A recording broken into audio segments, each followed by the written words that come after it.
আমি ৰাইজৰ যিখিনি মৰম আশীৰ্বাদ সদায় মৰম আছিলে সেইখিনি আমি আৰম্ভণিৰ পৰা তেনেকেই আমি স্বীকাৰ কৰিবই লাগিব বা সেইখিনি আমি যদি কেনেবাকৈ অৱহেলা কৰোঁ তেতিয়াহ'লে সেইটো আমাৰ পাপ হ'ব।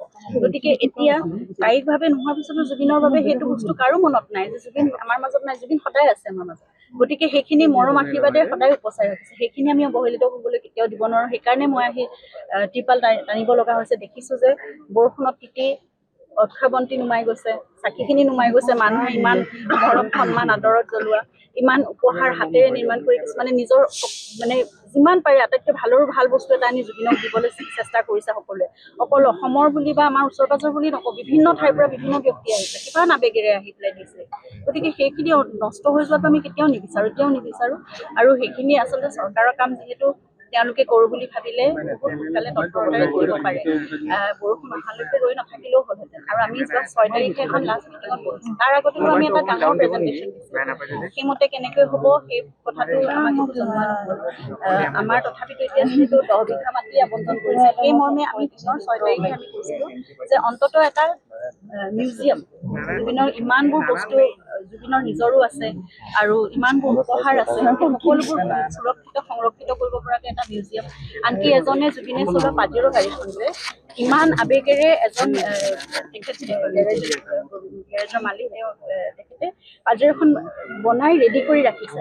তেওঁ বিচাৰিছে যে তেওঁ নিজেই গ্লাছৰ বক্স তৈয়াৰ কৰিব, বাহিৰত ৰাখিব যেতিয়া মিউজিয়ামটো হ'ব। গতিকে তেনেকৈ বস্তু বহুত সাজু হৈ আছে। জুবিনক ছিংগাপুৰ কেক যাত্ৰাত অনা সেই কাঠকেটটো আমি খুব সযতনে ৰাখিছোঁ। তেনেকুৱা বহুত বস্তু আছে যিবোৰ বস্তু সেই মিউজিয়ামতহে সংগ্ৰহিত হ'ব পাৰিব আৰু দেশ বিদেশৰ মানুহে সকলোৱে আহি চাব। তাত বহুত আৱেগ জড়িত হৈ থকা বস্তু আছে, জুবিনে ব্যৱহাৰ কৰা বস্তু, এই উপহাৰ সামগ্ৰী, এই গোটেইবোৰ বস্তু আমি আচলতে এতিয়া বিচাৰিছোঁ যে অন্ততঃ এটা মিউজিয়াম। সেইদিনাখন 6 তাৰিখে সেইটোৱে ডিচিশ্যন, মানে আমি আমাৰ ফালৰ পৰা আমি সেইটো কৰিছোঁ যে মিউজিয়াম এটা, লগত লাইব্ৰেৰী এটা আৰু এখন মুকলি মঞ্চ, জুবিনৰ মানে যিসকল নতুন প্ৰজন্মৰ ল'ৰা ছোৱালী আছে সকলোৱে আহি যাতে তাত জুবিনৰ গীত মাত তেওঁলোকে পৰিৱেশন কৰিব পাৰে, বা নিজৰ কিবা এটা গীত তেওঁলোকে বনাইছে, কিবা এটা কবিতা লিখিছে, সকলোৱে যাতে বা নাম প্ৰসংগ কৰিছে, সকলো যাতে কৰিব পাৰে। সেই কথাবোৰ সোনকালে হ'ব লাগে। আৰু তাতকৈ ডাঙৰ কথা, সুৰক্ষিত কৰিবলৈ যে বাউণ্ডেৰী ৱালখনৰ কথা, ইয়াত পানী নোসোমোৱাকৈ ৰাখিব পৰা কথা, এই কথাখিনি আমি বহু দিনৰ পৰা কৈ আছোঁ।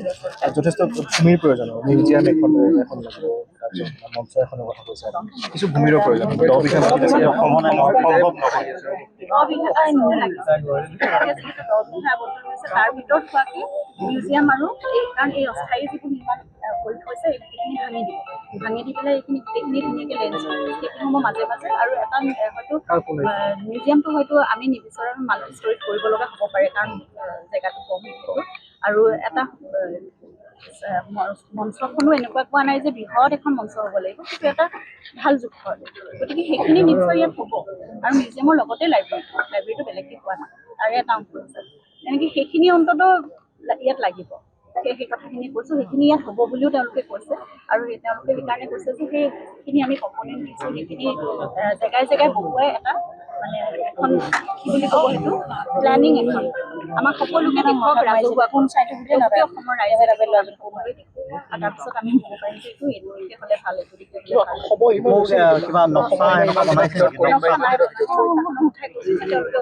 এইখিনি কাম হৈ যোৱাৰ লগে লগে বৰষুণৰ পৰা যাতে সুৰক্ষিত হয়, এই কামখিনি 2-3 দিনত তেওঁলোকে কৰিব লাগিব। আৰু মানে ক্ৰিয়া সম্পন্ন কৰা হৈছে, যিখিনি বনা হৈছে, চাৰিওফালৰ পৰা গ্লাছ দিয়া হ'বনে, অকল মানে আৰু বতাহ মানে হেৰিখিনি ঢালি দিছোঁ, কাৰণ তাত অৰা এটা বহুত বেলেগ, তাত সোমাই যোৱাৰ লগে লগে বেলেগ ধৰণৰ এটা বায়ু আহে। গতিকে সেই বন্তি গছি অকণমান ওখ স্থানত ৰাখি আৰু এচাৰ কণীও যাতে নপৰে তেনেকুৱা ধৰণে প্ৰটেক্টেড কৰি ৰাখি অক্ষাবন্তী গছি এতিয়াও যাতে নুনুমাই সেই কথাটো কিন্তু ইয়াত মন দিব লাগিব। একদম পৰিচালনা সমিতি যিয়ে থাকক তেনেকৈ থাকক চাব লাগিব। আৰু চাকি বন্তি জ্বলোৱা এটা বেলেগ জেগা তেওঁলোকে ইফালে দিশৰ পৰা নিৰ্মাণ কৰিছে। তাৰপিছত এই সকলো খোজকাঢ়িবলৈ জেগাখিনি ঠিক কৰি দিম বুলি কৈছে, পে'মেণ্ট মানে আছে। তাৰপিছত তেওঁলোকে কৈছে যে সেই মিউজিয়াম, লাইব্ৰেৰী আৰু মঞ্চখন তাত ইয়াত বহিব পাৰে। যদি বহিব পাৰে সেই জেগাখিনি, তেতিয়াহ'লে তেওঁলোকে এটা নক্সা তৈয়াৰ কৰি আমাক সকলোকে দেখুৱাওক, ৰাজহুৱা কৰক সকলোৱে, আৰু যিমান পাৰি সোনকালে এই নতুন এটা কনষ্ট্ৰাকশ্যন তেওঁলোকে কৰিছে, তালৈ সকলোখিনি ইয়াৰ যিমান এতিয়া নতুনকৈ যিখিনি উপহাৰসমূহ বা ৰাইজে দিনৰ কাৰণে আগবঢ়াব সেই অফাৰিংখিনি তাত তেওঁলোকে প্ৰটেক্টেড কৰি ৰাখিব এটা ফালে তেওঁলোকে নাম ক'লে নাম প্ৰসংগ কৰিব পৰা প্ৰাৰ্থনা কৰিব পৰাকৈ এটা খোলা জেগা ৰাখিব যথেষ্ট ডাঙৰ জেগা সেইখিনি ৰাখিছে 32/40 এনেকুৱা জেগা ইমানখিনি দিছে তাৰপিছত 8 ফুট বহল এটা ৰাস্তা তেওঁলোকে সোমাব পৰা কৰি দিব আৰু তলত সেইখিনি যাতে বোকা নহয় পানী নহয় তেনেকুৱা ধৰণে ৰাখিব চাকি বন্তি জ্বলোৱা জেগাটো পুৰা প্ৰটেক্টেড কৰিব আৰু এই অস্থায়ী নিৰ্মাণখিনি তেওঁলোকে ভাঙি পেলাব কাৰণ এইখিনিতো এনেই কৰা হৈছিল যেতিয়া সেই দিনটোৰ কাৰণে আজি ছমাহে এইটো ৰাখিব বুলি আমি কোনেও ভবা নাছিলোঁ আচলতে আৰু তাত কেতিয়াও প্ৰটেক্টেড হৈ থাকিব নোৱাৰে আৰু যিমানখিনি সামগ্ৰী আছে সেইখিনি আয়ুক্ত মহোদয়ে কৈছে উপায়ুক্ত মহোদয়ে যে সেইখিনি তেওঁলোকে সকলোখিনি ভিডিঅ' কৰি সকলো ৰাইজক মানে খোলাখুলিকৈ এখন লিষ্ট বনাব আৰু সকলো ভিডিঅ' কৰি সকলো দেখুৱাব আৰু সেইখিনি সুৰক্ষিত স্থানলৈ এতিয়া নিৰ্মাণ কাৰ্য সম্পন্ন হ'ব সময়ত সেইখিনি স্থানান্তৰিত কৰি সুৰক্ষিতভাৱে ৰাখিব আৰু যেতিয়া ইয়াত মিউজিয়াম হ'ব তেতিয়া কিমান সময় লাগিব